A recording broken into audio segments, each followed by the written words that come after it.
সকালবেলা বাসার থেকে বেরিয়ে দেখি অনেক বৃষ্টি হচ্ছে, রাতে বজ্রপাত হয়েছে। বেরিয়ে পড়লাম সকাল 5টায়, কাজে যাচ্ছি। নেইবারহুড প্রায় ঘুমিয়ে আছে সবাই, এখনো ওই পরিমাণ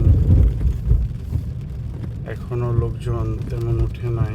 একটা দুইটা গাড়ি, সবাই ধীরে ধীরে বেরিয়ে পড়ছে কাজে।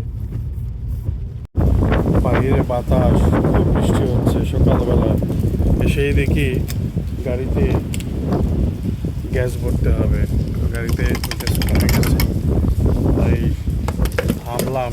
একটু ঠান্ডা লাগছে।